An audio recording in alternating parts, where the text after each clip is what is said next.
اعوذ باللہ من الشیطان الرجیم بسم اللہ الرحمن الرحیم 321 سے لے کے 298 کے حالات و واقعات۔ اس دوران بہت سارے واقعات ہوئے۔ اب کے بعد جتنی بھی تاریخ ہے وہ مزید ڈائیورس ہوتی جاتی ہے، اس میں نئی سے نئی چیزیں اور باریکیاں آنا شروع ہو جاتی ہیں، اور لوگوں کی تعداد آبادی اتنی زیادہ ہو گئی ہے کہ پوری کی پوری تاریخ پہ رسائی حاصل کرنا مشکل ہو جاتا ہے، لیکن پھر بھی بہت سارے واقعات ایسے ہیں جن کو نظر میں رکھنا بہت ہی ضروری ہے۔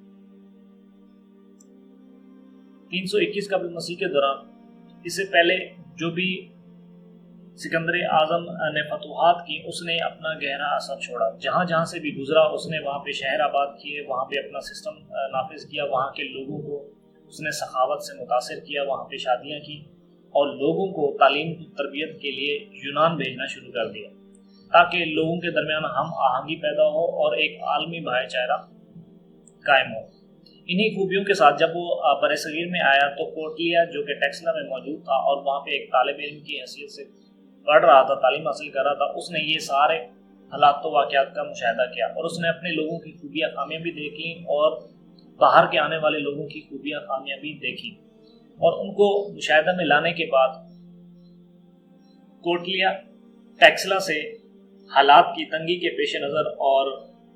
پیچیدگی کے پیش نظر وہ پٹنہ روانہ ہو گیا۔ پٹنہ میں وہاں پہ اس نے ایک خدمت خلق کے حوالے سے یا ایک فلاحی تنظیم سنگا میں شمولیت اختیار کی اور حکمرانوں سے نہ بن پانے کی وجہ سے اس کو ترک بھی کر دیا، اور اسی دوران اس کی ملاقات گپتا ماریہ سے ہوئی۔ گپتا ماریہ ایک غریب گھرانے سے تعلق رکھتا تھا، یہ کہا جاتا ہے، یا کسی خاندانی گھرانے سے تعلق رکھتا تھا، لیکن حالات کا مارا ہوا تھا، بہادر تھا، تو اس نے اس کی خوبیاں جانچ لیں اور اس کو اپنی نظریاتی حوالے سے قائل کیا اور اس کو عملی جامہ پہنانے کا آغاز شروع کر دیا، اور یہ کامیابی اس کو ملنا شروع ہو گئی۔ اس نے جو بھی اس کی سوچ تھی کورٹلیا کی، اس کو عملی جامہ پہنانے میں گپتا ماریہ نے اہم کردار ادا کیا، اور اس دوران گپتا ماریہ کے دور حکومت کا بھی آغاز ہو گیا۔ 312 قبل مسیح کے دوران روم کی تعمیرات میں یونان کا بہت گہرا اثر ظاہر ہونے لگا، اور جو بھی تعمیرات ہوتی تھی اس میں انہوں نے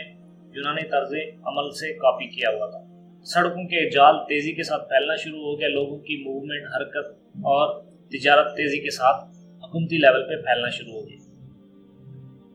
304 قبل مسیح کے دوران بھارت میں اشوکا پیدا ہوا۔ اشوکا ایک مشہور حکمران ہے، مقبول حکمران ہے، اور اس کو تاریخ میں یاد کیا جاتا ہے بہت ساری کارناموں کے سبب۔ 300 قبل مسیح کے دوران کورٹلیا نے نظام سیاست اور نظام حکومت کے اوپر جو بھی اس کے تجربات تھے اس کے اوپر کتابیں لکھی، اور ایک مشہور کتاب اس نے جو لکھی ہے وہ ارتھ شاستر ہے، اور نظام سیاست کے حوالے سے برصغیر میں اس کو بہت ہی، بالخصوص ہندوستان میں اس کو بہت ہی اہمیت حاصل ہے۔ اس دوران چین، جاپان میں تیزی کے ساتھ ترقی ہوئی، لوگوں کے تعلیم و تربیت میں تیزی سے اضافہ ہوا، اسکول اور پڑھنے کے رواج میں تیزی سے اضافہ ہوا، تجارت تیزی سے پھیلی، کلچر میں جلدی سے جلدی گروتھ ہونا شروع ہو گئی، اور یہ ترقی حیران کن تھی۔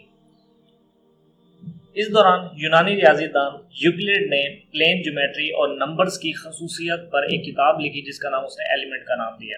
یونانی فلاسفر ہیروفائلس نے انسانی ڈھانچے کے حوالے سے ریسرچ کی اور اس کو کتابی شکل دی۔ اس کے مطابق انسان کی جو جسم کا مرکز ہے وہ دماغ ہے، دماغ پورے جسم پہ حکمرانی کرتا ہے اور قابو کرتا ہے۔ اس کی حکمرانی کے لیے اس کے پاس جو کنٹرول کرنے کا نظام ہے وہ نروز کا نظام ہے۔ اس نے پوری وضاحت کی کہ نروز کیسے کام کرتی ہیں، سگنل دماغ تک پہنچانے والی کون سی ہیں اور واپس لے کر آنے والی کون سی ہیں، یہ ساری اس نے تفصیل بیان کی۔ 298 قبل مسیح کے دوران چندرا ماریہ گپتا کے مرنے کے بعد اس کے بیٹے بندوسرا امترا گھانا کی حکومت سٹارٹ ہوئی۔ ابھی تک کورٹلیا کی سپورٹ اس حکومت کو موجود تھی، وہ اس میں موجود تھا۔ مصر میں پہلی تحقیقی لائبریری کا قیام عمل سامنے میں آیا۔ یہ پہلی لائبریری تھی جو حکومتی لیول پہ بنائی گئی، اور وہ اتنی بڑی تھی اور اس میں ریسرچ کا نظام بھی قائم ہوا اور ریسرچ سینٹر بن گیا۔